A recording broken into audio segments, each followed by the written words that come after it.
தள்ளாத வயதில் தனது வீட்டை அபகரித்துக் கொண்டு தன்னை கைவிட்ட மகன் மீது நடவடிக்கை எடுக்க கோரி மூதாட்டி ஒருவர் காவல் கண்காணிப்பாளர் அலுவலகத்தில் கண்ணீர் மல்க மனு அளித்துள்ளார். தூத்துக்குடி மாவட்டம் எப்போது வென்றான் கீழத்தெரு பகுதியைச் சேர்ந்த ராமசாமி என்பவரது 90 வயது மனைவி ஆவுடையம்மாள். இவரது மகன் முத்துசாமி என்பவர் தனது மனைவி பார்வதி மற்றும் மகன்கள் குருமூர்த்தி, செல்வம் ஆகியோருடன் சேர்ந்து தாய் ஆவுடையம்மாளை வீட்டை விட்டு வெளியேற்றியதாக கூறப்படுகிறது. மேலும் வீட்டை இடித்து அராஜகத்தில் ஈடுபட்டு வருவதாகவும் கூறி தெரிகிறது. இதனால் ஆதரவின்றி தவித்து வருவதாக மூதாட்டி கண்ணீருடன் தெரிவிக்கிறார்.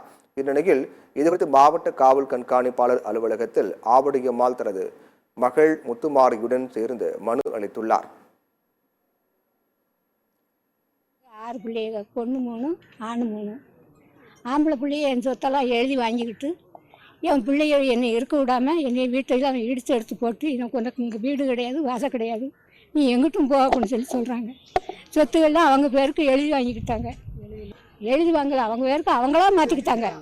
எங்களை நான் எதுவும் கையெழுத்தும் போடலை, ஒன்றும் போடலை. இப்போ என்ன எங்கள் அப்போட்டு சொத்து, நாங்கள் எங்கள் சொத்து எங்களுக்கு, உனக்கு என்ன இங்கே வேலை அப்படிங்காங்க. இப்போ என்ன சொத்து என் பேருக்கு வரணும்.